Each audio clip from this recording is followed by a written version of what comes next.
शादी के 40 साल बाद आज उन्होंने बातों बातों में किसी बात से नाराज़ होकर सबके सामने कहा कि तूने आज तक किया ही क्या है, सिर्फ घर पे खाना बनाना और बच्चों को संभालना।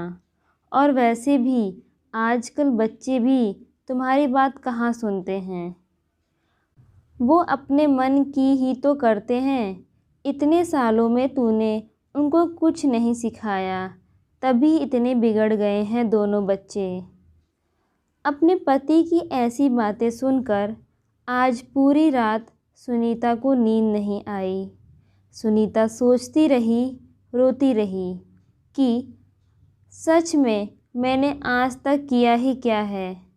अगर मैंने आज तक इस घर के लिए सच में कुछ नहीं किया तो अब मेरा यहाँ रहने का कोई मतलब नहीं। कहाँ जाना है पता नहीं, मगर अब बस और नहीं।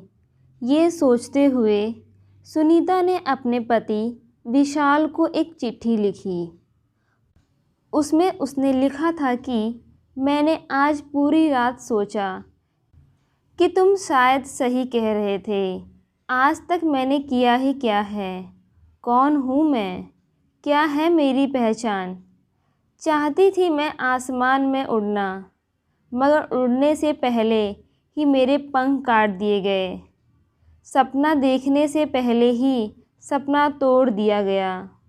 बाबा ने कहा शादी की उम्र बीती जा रही है, मुझसे पूछे बिना ही मेरी शादी करवा दी गई। बाबा का तो मानो बहुत बड़ा बोझ उतर गया। ससुराल में मेरे लिए हर कोई अजनबी सा था, मगर माँ ने सिखाया था कि अब यही तुम्हारी दुनिया है, यही तेरे अपने हैं।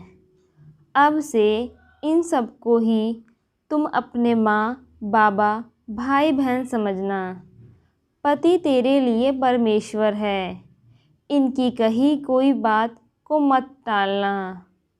सबको प्यार देके अपना बना लेना। माँ की बात मान के मैंने सबको अपना बनाया।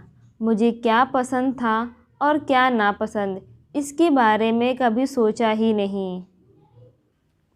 सुबह को आपकी कॉफ़ी और नाश्ता, बच्चों का लंच बॉक्स, बाबा की डायबिटीज़ की अलग से दवाई, नाश्ता, माँ के घुटनों की तेल मालिश, आपका टिफ़िन, मार्केट जाना, शाम के खाने की तैयारी करना, माँ को इलाज के लिए बार बार अस्पताल ले जाना, बच्चों को पढ़ाना, उनकी शैतानी बर्दाश्त करना, आपके दोस्त मेहमान बनकर अचानक से आए तो उनके लिए खाना बनाना।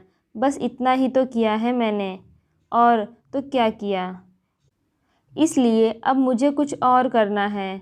अब मैं जा रही हूँ, ये तो नहीं जानती कहाँ, मगर मुझे जाना है, पर तुम अपना ख्याल रखना।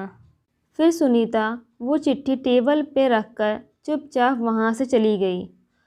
सुबह होते ही बाबूजी अपनी दवाई, नाश्ता और अखबार के लिए बहू को आवाज़ देने लगे। उसके साथ माँ भी अपने घुटने के मालिश के लिए बहू को आवाज़ देने लगी। बच्चे भी माँ हमारा टिफ़िन, हमारा ब्रेकफास्ट कहाँ है, आज माँ कहाँ चली गई। बाहर इतना शोरगुल सुनकर उसके पति की भी आंखें खुल गई। क्या हुआ, पूछता हुआ वो बाहर आया। इतना शोर क्यों मचा रखा है सुबह सुबह। पापा देखो ना, माँ कहीं नहीं दिख रही है। हमको कॉलेज जाने में देरी हो रही है, अभी तक ब्रेकफास्ट भी नहीं किया। लगता है आज भूखा ही जाना पड़ेगा। दूसरे ने कहा मेरी किताबें भी नहीं मिल रही, माँ तुम कहाँ हो। बाबूजी ने आवाज़ लगाई, बहू ज़रा देखो तो मेरा चश्मा किधर है। माँ ने आवाज़ लगाई, बहू मेरे मालिश की बोतल और दवाई कहाँ है। सारा घर जैसे बिखरा था। उसका पति ज़ोर से चिल्लाया, सब चुप हो जाओ, मैं देखता हूँ वो कहाँ है, यहीं कहीं होगी, कहाँ जाएगी। वो उसे फ़ोन करने लगा, मगर उसका फ़ोन तो कमरे में टेबल पर ही था। उसने देखा फ़ोन के पास एक चिट्ठी भी थी। उसे बड़ी अचरज हुई। उसने वो चिट्ठी खोल के पढ़ी।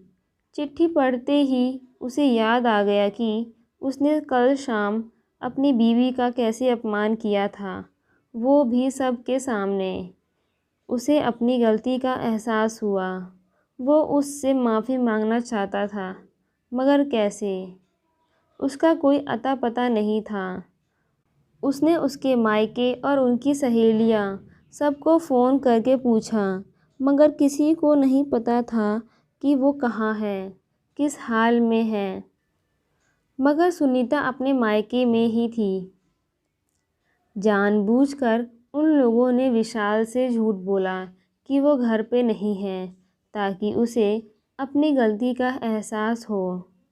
फिर 4 दिन बाद विशाल सुनीता के मायके गया, तो वहाँ सुनीता को देखकर वो खुश हो गया और सबसे पहले विशाल ने सबके सामने सुनीता से अपनी गलती की माफ़ी मांगी और वापस घर चलने को कहा।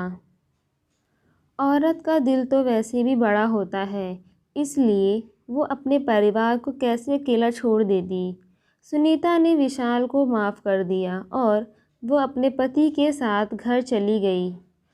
घर में सब लोग बेहद खुश हो गए। अब सब सुनीता को काम में मदद भी करने लगे। अब सारे काम का बोझ सिर्फ सुनीता पर नहीं था, तो उसे भी थोड़ा आराम मिल रहा था। बच्चे भी अपनी माँ को काम में मदद करने लगे थे और अपनी माँ का सम्मान भी करने लगे थे। ये कहानी आपको कैसी लगी? कमेंट में ज़रूर बताएं। धन्यवाद।